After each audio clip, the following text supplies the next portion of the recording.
Hello and welcome to the GSMC Chip Shot Football Podcast brought to you by the GSMC Sports Network. I'm your host, Manny Maradiege, live today on July the 8th, starting another week with some more stories around the NFL, mainly focused on a lot of quarterback talks and a lot of things surrounding quarterbacks. We're going to start off by mentioning Cam Newton and on his latest episode of his podcast, seeing where Dak ranks among the highest paid quarterbacks in the NFL. What he said about it, who'd he take over Dak and who'd he take Dak over, are all going to be included in the first segment. We're going to go over that. Then, in the second segment, Patrick Peterson talked about the defensive back market and how he doesn't agree on why there are so many high-caliber veteran defensive backs still left over. We'll touch on that. And then also, the more on covering Hard Knocks offseason, more on the Giants and some of the conversations that they had, considering adding Christian Wilkins at one point this offseason. That was mentioned in episode 1, and I thought I'd bring it up here again. So those topics and a lot more on today's show. As a reminder before I start, if you have any questions or comments you want to make, use the tip and donations link, gsmcpodcast.net. By using that, I can see your question in my chat box. That way, I'll read it on air and get your guys' thoughts on anything I say or on any of the topics. It's a massive help for this show and the network, so please, if you would, use the tip and donations link, gsmcpodcast.net. In saying that, though, I'm going to go right into Cam Newton and ranking Dak Prescott among some of the highest paid quarterbacks in the NFL. Last Wednesday, in that episode of 4th and 1, if you didn't know, that is the name of Cam Newton's podcast. He talked about it towards the end a little bit on how Dak Prescott stacks up to some of the highest paid quarterbacks because obviously now it's been an ongoing thing that Dak is trying to get a contract negotiation done with the Dallas Cowboys. Ideally, I guess for the Cowboys, but the biggest issue is the price. What do you pay Dak Prescott? Do you pay him on what has he done for you lately for just the Cowboys? What has he done for the Cowboys? Do you pay him based off of that, or do you pay him based on the market? And according to some of the other quarterbacks that are getting this amount of money, should Dak also be getting that if you consider him a better quarterback than those guys? So one by one, Cam Newton and some of the and his co-hosts went through the list of the top 10 highest paid quarterbacks and determined who they take over Dak Prescott and who they value, or who they have Dak valued over them. And I have them actually here. I have the quarterbacks that Cam Newton would approve of Dak being over. So who he would take Dak Prescott over are these 5 quarterbacks that he mentioned. He said that he would take Dak Prescott over Trevor Lawrence, over Kyler Murray, over Jalen Hurts, over Justin Herbert, and Kirk Cousins. Those are the 5 quarterbacks he said he would take Dak Prescott over. And on the flip side of that, just to get them all out there for you guys, the quarterbacks that he said he wouldn't take, that he wouldn't have Dak over are Patrick Mahomes, Joe Burrow, Lamar Jackson, Jared Goff, and Deshaun Watson. Those are the top 10 highest paid quarterbacks currently in the NFL. And looking at the list, looking at the highest paid quarterbacks and what Cam had to say about it, who'd he have over them and what these quarterbacks are saying just based off of them. I would agree with mostly everything that Cam Newton said, just based on his analysis and who he listed on there, except one switch. I would make one switch, but it involves 2 quarterbacks, obviously. I would switch just Deshaun Watson and Jalen Hurts, just because I feel like Jalen, I don't feel like it. He has been to a Super Bowl. He had a very successful season in 2022. Yeah, he dipped a little bit last year. The whole team did. It wasn't a great situation, but Deshaun, since getting the money that has elevated him to top 10 status, has hardly played and hasn't, played great thus far for the Browns. And they've played just as good, I believe, with Joe Flacco in there last year as well, making the playoffs. Yeah, they got smacked around by the Houston Texans, but they at least got there with a guy that played the last 5 games. It just says a lot about how talented the rest of the team is, and Deshaun hasn't really, up until this point, the last 2 years, lived up to that, in my opinion. So, but talking more specifically about Dak and how he stacks up to these quarterbacks, I'll go over to the last slide and who would Cam Newton take Dak over, these 5 guys. If you look at them, and just break it down a little bit. The biggest flaw that people bring up about Dak is his playoff performances, right? With a good team in the Dallas Cowboys over the last few years, at least in the regular season. You look at that playoff record, he's 2-5, 14 touchdowns to 7 interceptions. 2 interceptions in each of the last 2 playoff games that he has also played. Dak Prescott, both of them being losses, obviously. And you look at that list and comparing just playoffs, because that is ultimately what I consider a big factor in getting you this amount of money in the NFL. If you look at it, I would only take 5 quarterbacks on that list ahead of Dak Prescott in terms of playoff performances, in my opinion. And those 5 quarterbacks would be obviously Patrick, Joe Burrow, Jared Goff. I would take Jalen Hurts, even if his record in general isn't, that of Patrick or that of Joe Burrow. He at least has made it to a Super Bowl and arguably could have won it. So I would take Jalen Hurts over Dak just based on playoffs. And also I would take Lamar. He has a losing playoff record, but he just got to the conference championship, something Dak has never done.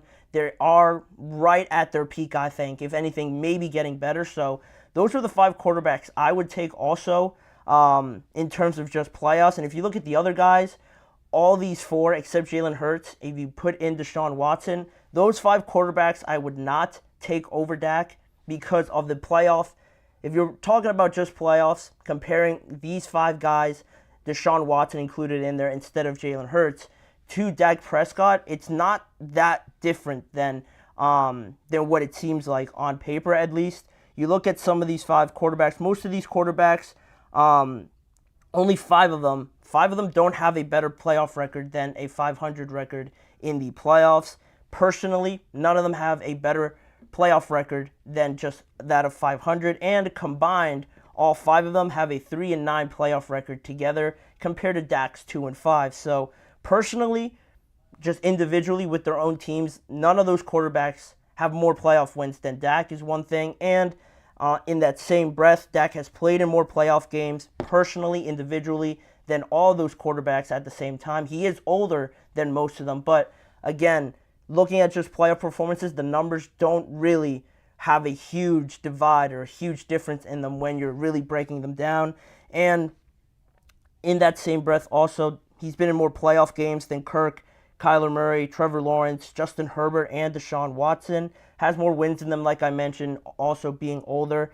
And after that, just based on the quality of who's getting paid this $50 million, $55 million, $56 million, maybe eventually, Dak makes a great argument that he should be in that conversation if we're just going off of who is getting paid this money. Not so much of what he's done with the Cowboys. If we're just going off of the market and what the market dictates, he should be getting it because Trevor's getting it, Kirk's up there, Justin Herbert's up there, Deshaun Watson's up there, and he's performed better in the playoffs than them, and arguably in the regular season than all of them as well. So it's hard to argue with that. Dak should be in there, but the biggest point of all of this is that I don't think it should be with the Dallas Cowboys. It just doesn't add up. They've run their course together. As a marriage, they've run their course, I believe. It's just not working out, in my opinion, between the Cowboys and Dak. He should get that money. I believe he will get that money, but again, I don't think it should be with the Dallas Cowboys because it'll do them more harm in the long term than it'll do them good. Yeah, you'll be able to keep your franchise quarterback, the guy that's been really through it all, injuries, contract negotiations, trying to beat this narrative of the Cowboys in the playoffs. He's been there in the highest and the lowest of moments, but if you're just getting stuck at the same spot over and over again, at some point someone's got to say that, this just isn't working out with both of us combined as a duo. We'd have to split up. I think they've come to that point, lining up with the contract that they are on right now. And again, it's tricky because it goes back to that point on should you pay your quarterback just based on what he's done for you and your team or just on how the market dictates. And I think a lot of teams do it just based on the market rather than considering how significant it is paying him based on what he has provided to your team, because Dak is worth that money, I believe, just based on the market. But for the Cowboys, you could say that he isn't because he hasn't gone over that mark and has stuttered and has performed pretty bad in those moments for the Cowboys in the playoffs that have cost them in big moments, throwing 2 interceptions against the Packers this past playoffs, 2 interceptions against the 49ers, and the one previous to that. You could argue that the Cowboys shouldn't pay him because with them, he has not performed up to that standard, but based on the market, he should be up there. So that's where it gets a little bit tricky, deciphering between what he should be paid on based on how he's performed for Dallas or just on the market. I think he hits free agency and probably some other team pays him. The Raiders have been thrown around a lot. Maybe even the Giants, if it doesn't work out with Daniel Jones, could be something interesting to look at. I'm sure there's other teams I'm not thinking of just off the top of my head, but those are the conversations that I'm sure they're having, and I'm sure they're getting stuck on as well. The mindset of some of these teams, and this is the last point I'll make, is that having a quarterback that's just at a mid-tier level that is doing all right with you and just paying him and over-relying him, I think is a big gamble that it seems unnecessary at times for some teams, because it's almost like if you pay a quarterback, it's almost like handing in your test to be graded, you know? You have to double check everything. You have to make sure everything's in line with the support, with everything, the weapons that you have around them, the protection, and all those things. You have to make sure all of that is in check, at least in my opinion, and then you can hand your test in to be graded. Because once you hand that in, once you hand that pass for people to start judging you, and once you have a lot of money riding on all of this, then comes harsher criticism, harsher looks on your team for making that decision to hand it in early, and then it just looks bad and you're stuck in a rut and trying to restart this whole thing. It isn't something that a lot of teams would want to go into, obviously, but a lot of teams do. So to avoid that, I think Dallas should just not pay him because it doesn't fit with them. He'll get that money because he has earned it based on who else is getting it, being better in the playoffs and just overall than all those quarterbacks. But yeah, I just think it's run its course with Dallas, and they probably will not end up paying him by this point. So that will be that segment. We're going to head into our first break, and when we return, we're going to talk about the free agent market, this time regarding defensive backs. Patrick Peterson had his opinion to say on it. Stay tuned to find out what he said and why I believe defensive backs, especially veteran ones, are not getting the looks that a lot of people anticipate them getting at this point in the offseason. So don't go anywhere. You're listening to the GSMC Chip Shot Football Podcast. I feel like I'm losing my mind. Is everybody in the world blind? Please, Lord, give me a sign, a sign. I feel like I'm losing my mind. Is everybody in the world blind? Please, Lord, give me a sign, a sign. I wanna be the greatest. Everybody on the fake shit. I look around and feel like everybody is the fakest. I make this every day and I'm impatient, hoping one day I blow up from the basement. Statement, the top is so vacant. I don't hear shit that I think is amazing. Waiting for my day when I'm playing sold out shows for 1,000 faces. Hey, give me that crown, get in my way and to be put down. It ain't your place, all this my town. If I want that shit, then I'll get it right now. I'm losing it, the noose it fits, some losing shit, a stupid myth. You choose to live or choose to dip, you choose to fight or lose your grip and lose a gift. I feel like I'm losing my mind. Is everybody in the world blind? Please, Lord, give me a sign, a sign. I feel like I'm losing my mind. Is everybody in the world blind? We are back here now to talk some more about the free agent market, zoning in just on veteran defensive backs. Why is there little to no interest almost in a lot of these veterans who have all the experience to bring, all the knowledge to bring to these teams? It seems like a no-brainer to add them, but right now we're about 2.5 weeks away from the start of training camp for some of these teams, and still there are a lot of high-caliber defensive backs left on the free agent market. Patrick Peterson being one of them, I would throw him in there. He last played last season for the Pittsburgh Steelers, and he has mentioned that he is eager to join a team right before training camp if the opportunity presents itself, but up until now, there has been little noise made around him, along with some of the other names like Xavier Howard, Stephon Gilmore, Justin Simmons, Quandre Diggs. All of these guys were starters on their teams last year, and they're not that old. I'm pretty sure the oldest guy is probably Patrick Peterson, I know, is up there. But the other guys that I mentioned are probably no older than 33, I would guess, 34. And like I mentioned, they were all starters last year, and they were mostly released because of salary cap issues, so it's not like their performance was outstandingly bad or anything like that. They were just cut because their teams found it to be a better solution for them in terms of money to not keep them on their team over this offseason. So on his podcast with fellow former defensive back Brian McFadden, All Things Covered, Patrick Peterson asked a simple question about the free agent market for defensive backs and what is his, mindset surrounding why some of these corners aren't off the market yet. He mentioned it here in a question. Very simply, he said, "What do you think it is about the corners and the safety market at this day and age? We know it's a passing league, right? Why do you see so many high-caliber guys who've played at a high level, defensive backs, still free agents right now?" And he makes a good point. That's a fair question to ask. Like I mentioned, they could bring so much in terms of just knowledge, experience, not having to really have a long transition period, and probably picking up a new system quicker than if you bring in a new player, a younger player, things like that. They have already sharpened skill sets that I'm sure they could add to any secondary in the NFL. But like I said, a lot of them still remain, just without hearing anything, not too much interest shown right now. So why is that? It's a good point. It's a passing league. You need more good coverage guys out there to combat some of these crazy skill sets that we're seeing out of quarterbacks nowadays. But I think it's exactly that. I think we go back to this evolving NFL and being more pass heavy. I think that's pretty much the root of the problem, if that makes sense. And you might ask, what I mean by that. Well, quarterbacks are more talented now. I feel like almost all of them can do everything, quite frankly, or they do one specific thing really well. Patrick does almost everything very well. Josh Allen, almost the same thing. Lamar, you could say, runs a little bit better, is a very, very gifted runner. His passing has come a long way, but I think the running ability definitely stands out. CJ Stroud, I think, is another guy that maybe not so mobile, but can pretty much do everything else.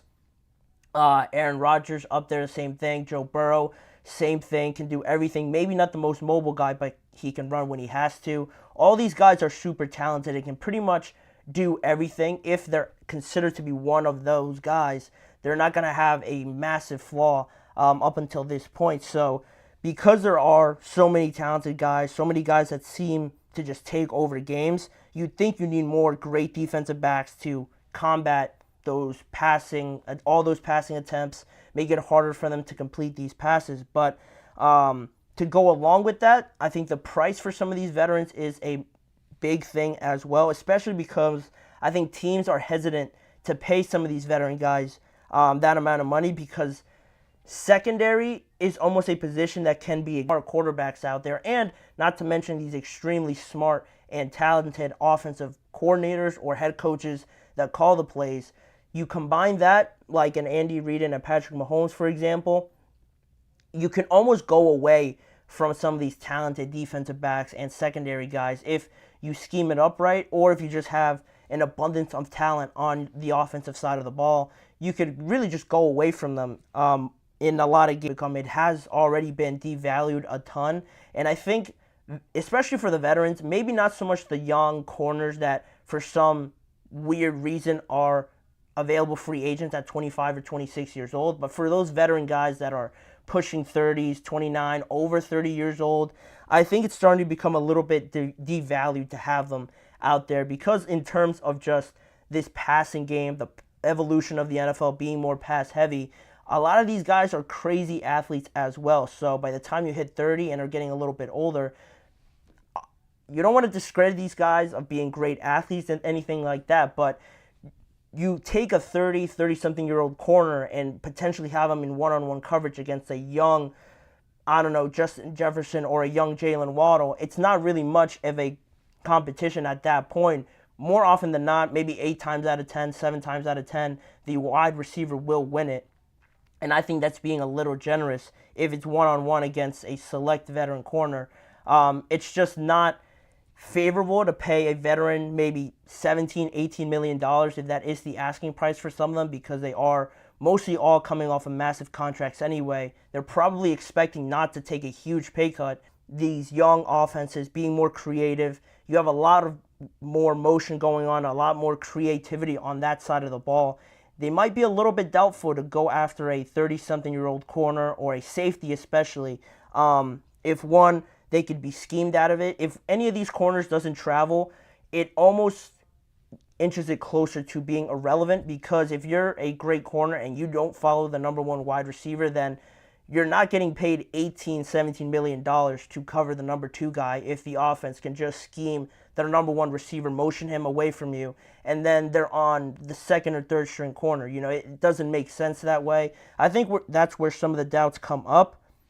And I mentioned it's similar to the running game because if you have a great defense in the running game, you want to establish it, you keep running it, you keep running it, you keep running it. But at some point, I believe that teams on the offensive side of the ball just get to a point where they just give up on it. They think it's not working, and a lot of the times they give up on it too early, and then they become one-dimensional. It's similar to that of a defensive back.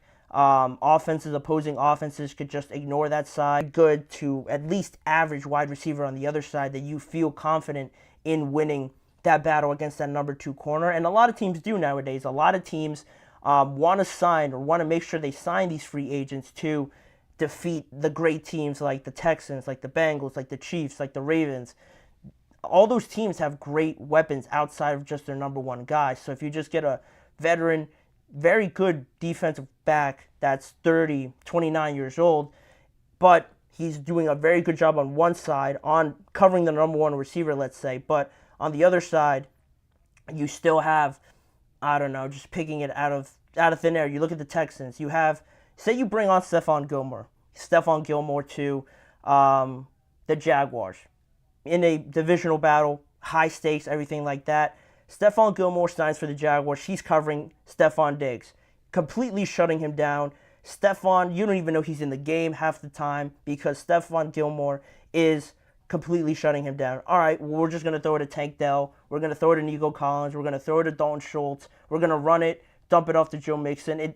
All these things trying to beat these good teams, just bringing on a guy that's being paid a hefty salary to just cover one guy when there's all these other weapons around. It's something that puts a lot of doubt in teams that are trying to sign these guys, at least at this point in time. It's still a little bit early in this offseason, or at least before training camp. There's still 2.5 weeks. A lot could happen in that time. Something could happen tomorrow or as the weekend comes along. But for right now, I think having that doubt isn't too crazy of a thing to happen right now. Just because if you look at the defensive side of the ball as well, I think a lot of stock is placed on pass rushers because it's harder to take away a pass rusher than it is a corner, in my opinion. You're going to have to throw 3 to maybe 4 guys over to that one good defensive end or just outside linebacker to really neutralize him and not have him do anything. A lot of times these guys are beating double teams, triple teams, if the rest of the defense is set up the right way. And with a corner, you can't really do that at the same time to get him to not be ignored as much as an outside linebacker or a pass rusher. So it's that and just simply the fact that just not throwing their way.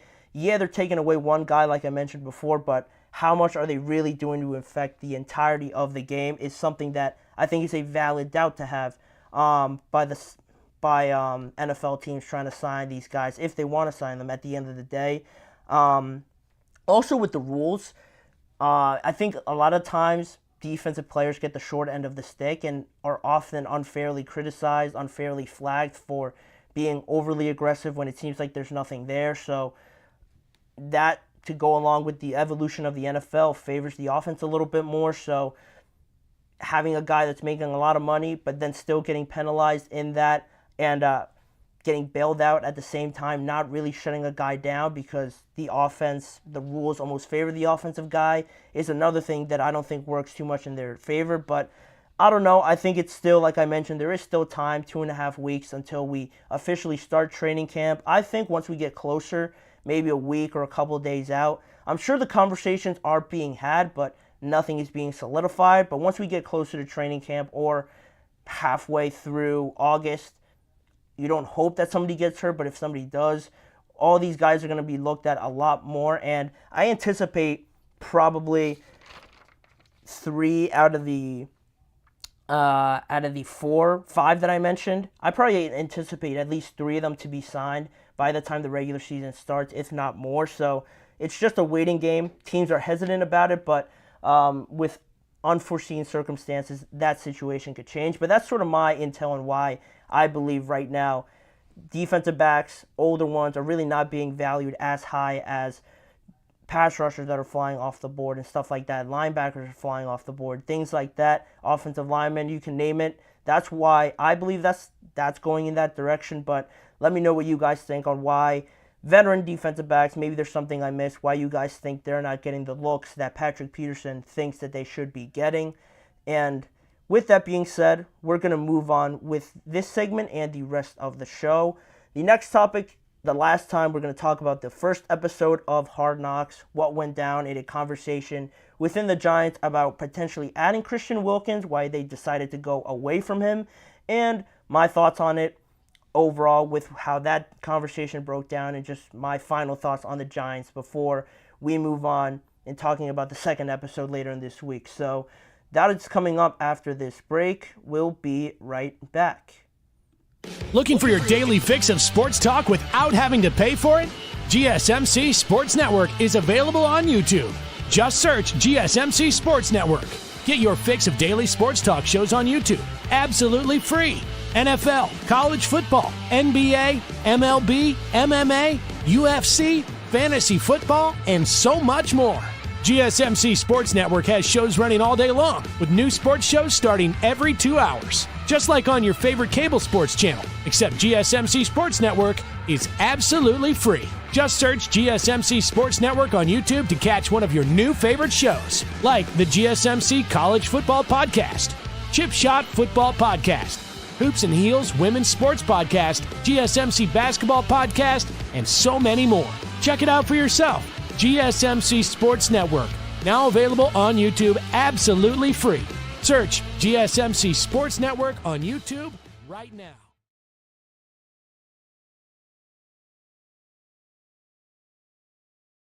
We're back now to talk some more Hard Knocks, more on the first episode of the Hard Knocks off-season version, talking some more on the New York Giants. And I'm going to start off with a positive because so far, as you guys can see from the title, should the Giants already be regretting being on Hard Knocks? There's already been, in just one episode, a lot of negatives, I think, on how the Daniel Jones situation broke down, on how Saquon eventually ended up on the Philadelphia Eagles. I wanted to start off with a positive on how they managed to land Brian Burns. I thought that was arguably their best move this season, to trade for Brian Burns, to add to Dexter Lawrence, and add to Kayvon Thibodeau. Although, in that same conversation, in some of the conversations that we saw in the first episode, there were some serious considerations about adding Christian Wilkins before he signed with the Las Vegas Raiders that I had no idea about. Because it happened so quickly when he signed with the Raiders. It was one of the first moves I think that was done. I just thought it was the Raiders and that was it. I had no idea that the Giants really had a serious interest, as they mentioned in some of these conversations. But why Christian Wilkins, you might ask? Well, he played with Dexter Lawrence at Clemson. They were teammates there, very successful there. They won the national championship. So you could see in episode 1 how general manager Joe Shane says that Dexter Lawrence actually texted him about Christian Wilkins, getting his thoughts on him, if he believed he could be a valid piece to add to this defense. Probably would have been, with Dexter and Christian there in the middle. Would have been a great duo. A great interior defensive lineman duo to have. One of the best in the NFL for sure. And it just seems like the overall goal this offseason was to add more pass rushers, regardless if it was Brian Burns, Christian Wilkins, or maybe somebody else that they looked at. The main idea, the main goal was to add another pass rusher. And you could see in the scene where the conversation happened, Joe Schoen and his scouts were talking about the potential free agents to add, when one scout mentioned Christian Wilkins, and he said, I don't think I don't think he's a difference-making pass rusher on third down, which is what we need opposite of Dex. But he's a really good football player that will do well. That will do well for him. That will do well for himself in free agency. And weird statement there when I first read it. Very niche answer. Very niche reason to not go after Dexter Lawrence, just because he's not. How did you put it? He's not a great third down, not a difference making. Third down pass rusher in the opinion of this one scout. Weird because in 2023, just last year, pressures from interior linemen. Christian Wilkins, he had 27 third down pressures, which was tied for second in the NFL. Only Quinnen Williams at 30 had more than Christian Wilkins, and he was tied for second with Chris Jones, DeForest Buckner, considered two of the best interior, just overall pass rushers in the NFL. And Christian Wilkins was right there with those guys, second in the NFL in third down pressures. And I saw a clip on Twitter that was going around that he actually got a third down sack against the New York Giants last year to just add some more irony on top of the entire situation and the entire episode. The entire first episode was filled with ironic moments on how it all broke down with Daniel, Saquon, and now Christian Wilkins as well. Not to say that trading for Brian Burns was a mistake, because I started the segment off with saying that I really liked it.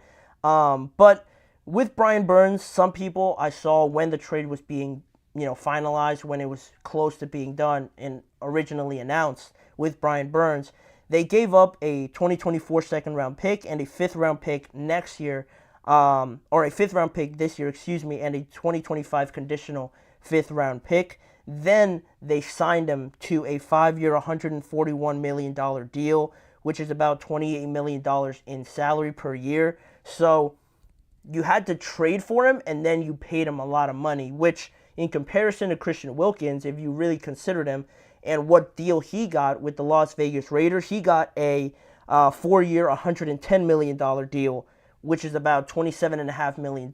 So you gave up more to actually get Brian Burns, and you still paid him about the same amount of money, which puzzled some people when this episode came out, and puzzled some people at the time when they traded for Brian Burns, because they probably would have thought it was a bit too expensive for the Giants. But overall, Wilkins is 28 compared to Brian Burns is 26 in age, so that is also a factor in all of this. But saying all of that and getting all that information out there, personally, what I could agree with the Giants is that I too would like the majority or the main pressure points from my defensive line coming. I would want it from the edge. I think you need your more, what's the word I'm looking for? Your most elite pass rushers on the outside, just in my opinion. I find it more comfortable that having 2 elite pass rushers on the outside just ends up being better and almost easier for the interior guys, because there's almost less space to work with. If you've blocked out the outsides, the quarterback can't run out there. He has to maneuver through a lot more bodies in the inside compared to if you rush him from the inside and not so good on the outside. He just runs to the outside, gets the edge, and then he gets 5-6 yards, potentially closer to a first down, or he gets the first down. So that's just me. So based on that sentiment, adding Brian Burns, I think overall isn't really that big of a difference compared to what you did give up for him compared to what you would have given up for Christian Wilkins. That's just me, though. But overall, the main issue why I brought this segment up and why I brought that scene up was that the main issue wasn't so much of Brian Burns and Christian Wilkins. Apples to oranges, not too much difference that you're getting there. Just based on good players on the defensive line, it was going to improve regardless. It was going to be an improvement regardless of who you got based off of last year. You were going to get better there. But the main issue with the first really painted in a great light, in my opinion. And really it just comes down to questionable decisions and just questionable reasons for some of these choices that they've made. Like I mentioned, with the one scout talking about Christian Wilkins, not a difference-making pass rusher on third down. It's almost like, you couldn't think of another reason why you didn't want to sign Christian Wilkins. It just doesn't seem like a valid reason to me. Because what is a difference-making pass rusher on third down? So you have to have more sacks, just more pressures, just more causing more disruption in some way, shape, or form. It seems like a very vague answer to just throw out there for Christian Wilkins, who is a very good player, a very talented player at that, in the middle of that defensive line. And oftentimes, the middle of that defensive line don't get too many sacks anyways. I don't think, other than maybe Aaron Donald or I can even think of another one, maybe DeForest Buckner or Eric Armstead, that Cam Hayward maybe, that play really close to the middle. Not too many of those guys get 15, 14 sacks anyway, so the fact that Christian Wilkins, I think, just had 9 this past season, and he was tied for second in the most amount of pressures on third down, that answer arguably isn't totally accurate. So the reasonings that they've given behind not just this Christian Wilkins situation, but the Saquon one on deciding not to pay him because they decided to go with Daniel Jones, because of that whole tangent that I could go off on teams just being more comfortable having a quarterback rather than any other position, just because of the overvaluing of quarterbacks nowadays. They decided to go with Daniel Jones. For that reason, they can't pay Saquon, especially after all that he's done for them. And now they're in a weird situation too, where they could almost decide to go with Daniel. All right, say you could be better in 2024, but if you're also worse off, all the fans and everyone's going to expect you to make a decision on Daniel Jones and probably move on from him. So not only did you not sign Saquon, but you're also just going to end up losing Daniel Jones, which is the likely outcome, because I don't think a lot of people put the Giants in a conversation where they're going to really impress this season. Most people would probably think it's going to be more of the same, playing in a very competitive NFC. So having another lackluster season and losing Daniel Jones in the end, just because he's not giving you the performances, the production that you need out of a quarterback, and then losing Saquon on top of it, the decision-making and the choices that you make at the time come back and really are amplified a lot more when such things like this happen. And that's why I wasn't really a big fan of showing like your favorite team on Hard Knocks, because there's a lot of things that just fans can get mad about, but then once they find out the reason why this happened, or it gets revealed on these episodes and it almost makes it even worse. That's why I really would always avoid having one of my teams on Hard Knocks. But as a Steelers fan, they're going to be on Hard Knocks during the regular season, so that should be exciting, especially if things go bad. I'm definitely going to watch it and see, probably just get even more upset on why things are going bad, but it just plays into it. It makes for great television, but again, these decisions and why and how they come to these decisions just really are the things that stand out to me with the first episode. We're only one episode in, and I've talked about 3 different things regarding the Giants and just how the coming to this decision has not been the most accurate, I think, or just the most certain one at the end of the day. But that's it pretty much about Hard Knocks, the off-season version in episode 1. That's another thing I talked about, and just more fuel to the fire, you could say, on why probably the Giants are regretting it a little bit now after only episode 1, but who knows, maybe it could just get better and improve upon this. But we're just going to have to wait until tomorrow to see the second episode drop on HBO Max. But until then, we're going to take a break for right now. We got 2 more segments left to talk about. One on the new look Cincinnati Bengals offense.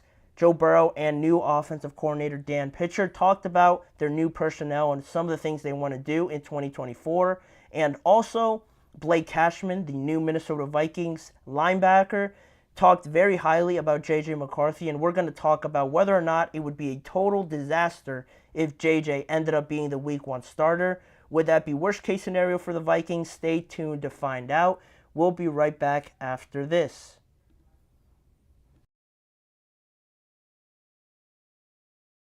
For the best and latest podcasts available anywhere, go to the podcast app on your cell phone and type in GSMC to access free content-rich podcasts on health and wellness, book reviews, sports, entertainment, relationships, social media, movies, technology, finance, and even weird news. Subscribe and download the GSMC Podcast Network's family of shows, available everywhere podcasts are found.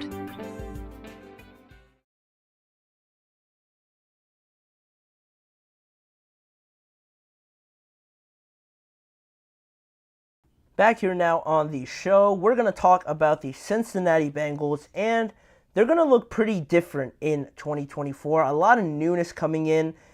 The biggest piece of news is Joe Burrow coming back, so you would always love to see that, but he's going to have a different supporting cast around him.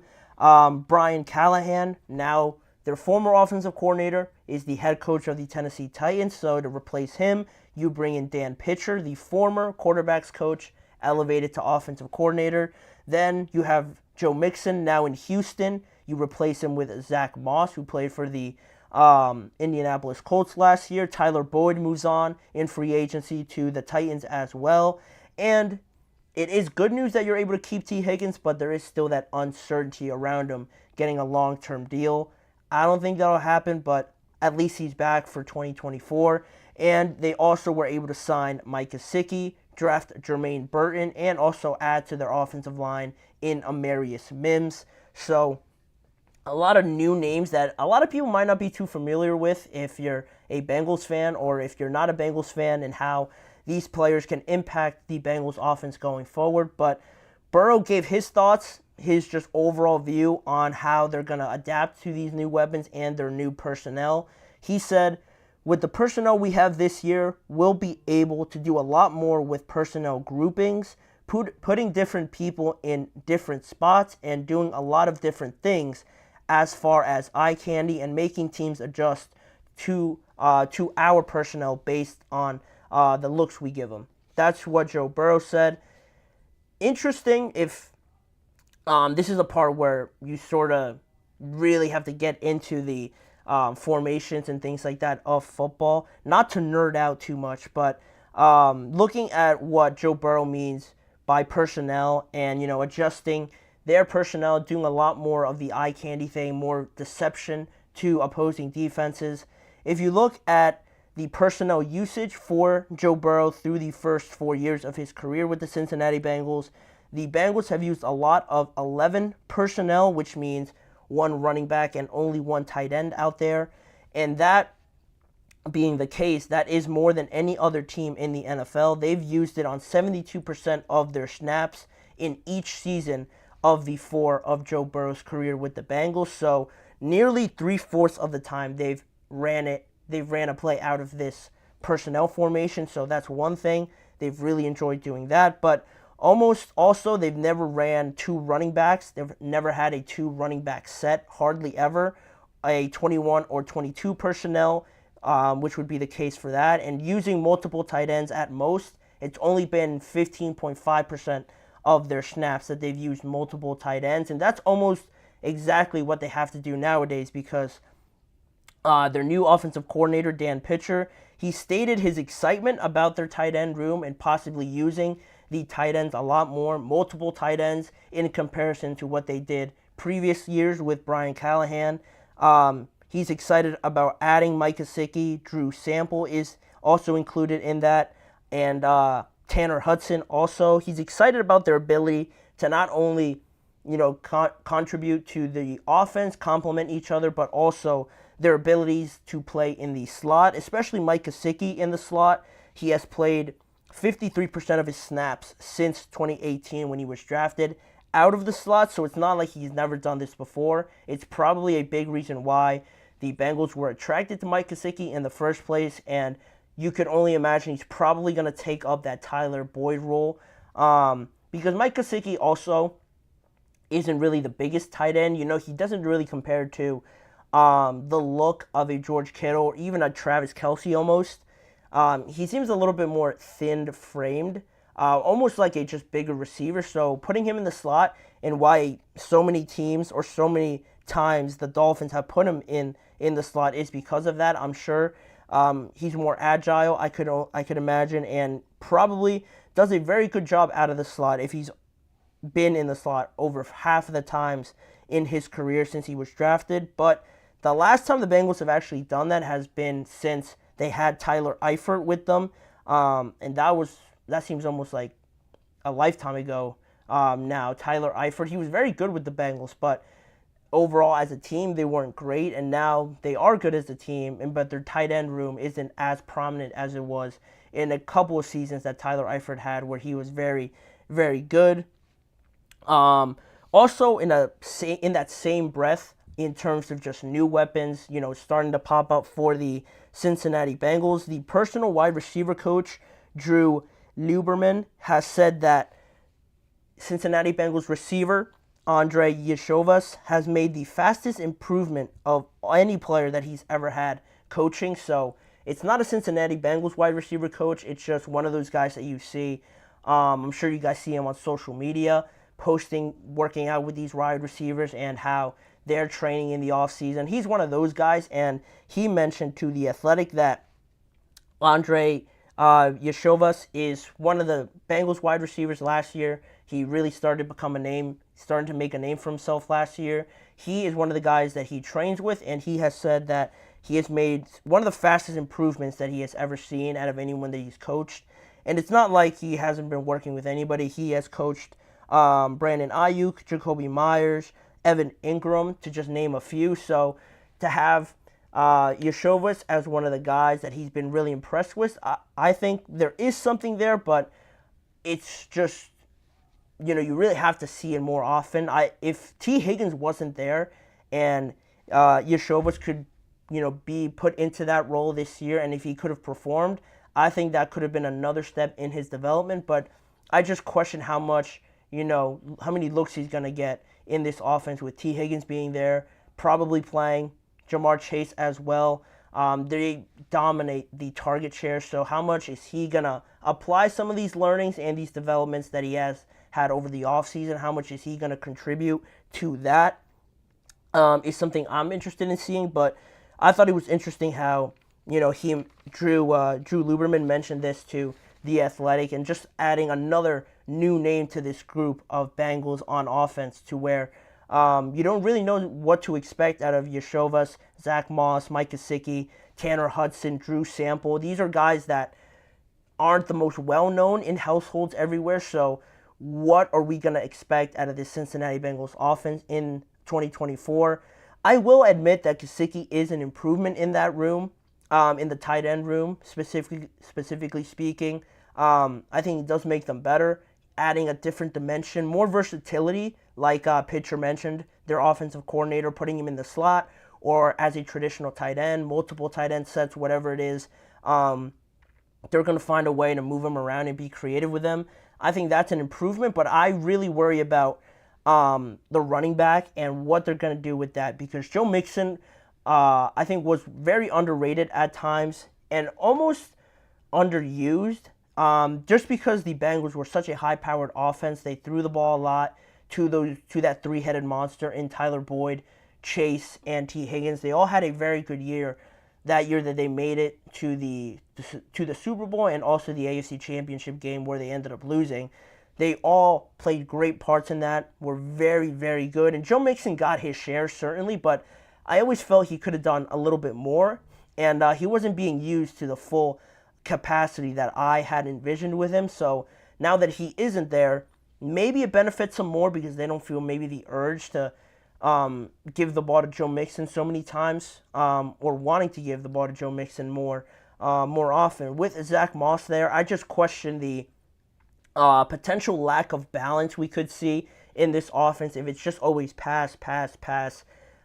You're going to get to a point, I think, where it becomes a little bit stagnant when you're playing a good opposing secondary or just defense in general. If you can't run the ball, you're really not giving your defense enough time on the bench to, regain their composure, regain their energy. And if they're just coming back on the field because you're throwing it too much, I think that could be a detriment to them if they don't have a running back to control the tempo, an offensive line that can do it as well. It seems like with Joe Burrow, they're going to be better, obviously, when they come back, but at the same time, I think almost ignoring the running back position or just not trying to improve it, maybe going out there and being more eager about adding a Derrick Henry, a Tony Pollard, or Josh Jacobs, or any with this Cincinnati Bengals team. But just on the question, am I buying or selling on this new Bengals offense? I'm probably selling at this moment. I'm selling right now my stock in them. Just I don't think there's too much confidence in some of these new guys overall. Gesicki's an improvement. Joe Burrow back is obviously huge, but I think to keep him healthy, I think you need more talent at some of these positions to make Joe Burrow's job easier. Of course, he can make them look a lot better than maybe original. It's a little bit too unsure for me. I don't know too much about them and how they've performed at this level where the expectations are so high. I think right now, just because I am more cautious when it comes to these things, I think I'm selling on this new Bengals offense. I don't think it'll be crazy high-powered like it was those consecutive years they made it to the AFC Championship game and the Super Bowl in one of those years. So that's where I'm at. You know, there's a lot of intrigue with it being new, fresh faces, but production-wise, I think they could have done a little bit more to get better and get more out of free agency this year. But that's just me. We're going to move on from this segment. I'm selling again on the Bengals offense in 2024. But we have one more topic to talk about, one more thing to talk about, which is Blake Cashman, the new linebacker for the Minnesota Vikings, talked highly of J.J. McCarthy. Based on all the high praise that he's been getting, is it so bad in case Sam Darnold gets hurt or he doesn't perform well? Is it a disaster? Would you classify it as a disaster if J.J. McCarthy does end up winning this quarterback battle? I'll give you guys my thoughts when we return in just a few seconds.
Thank you for joining me back here on the last segment of the show to talk some more about the quarterback situation in Minnesota surrounding J.J. McCarthy and Sam Darnold. Obviously, the Vikings selected J.J. with the 10th overall pick this year.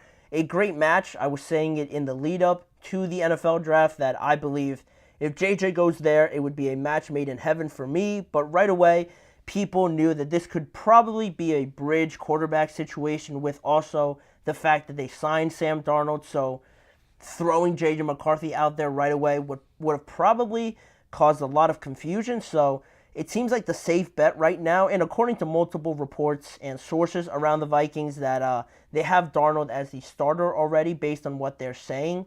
No official decision, but it just seems like the more likely outcome at this point. But massive point here. J.J.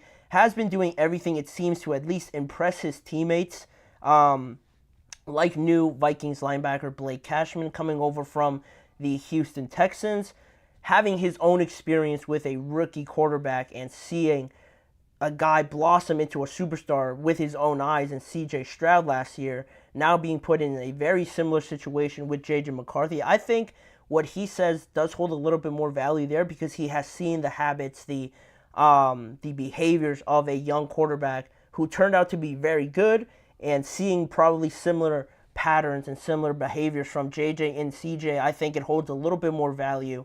A very specific point of view here from Blake Cashman. He said some of the things that have impressed him. He said he's got a great long ball, and even those tight windows where it closes fast at the end, at the next level, he could zip the ball past a linebacker or a safety's head and squeeze it in those tight windows.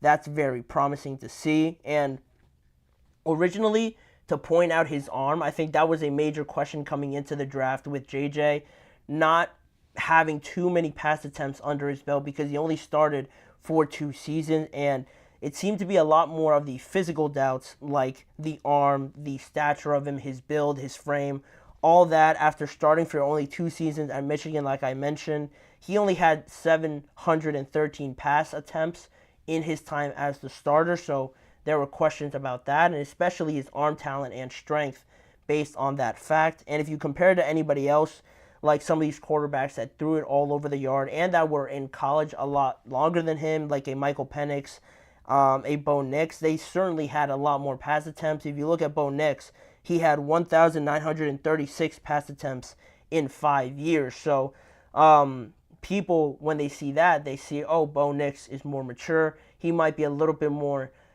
prepared to make that jump over J.J. McCarthy, who, granted, they had all that success last year with Michigan, but personally, individually, from a quarterbacking standpoint, some might look at Bo Nix as being more ready because he has been in those environments more often, but they were drafted very close to one another. But where I think JJ almost separates himself, I'll bring up after what Blake Cashman said further on what else he's noticed about JJ McCarthy. He said he's a leader.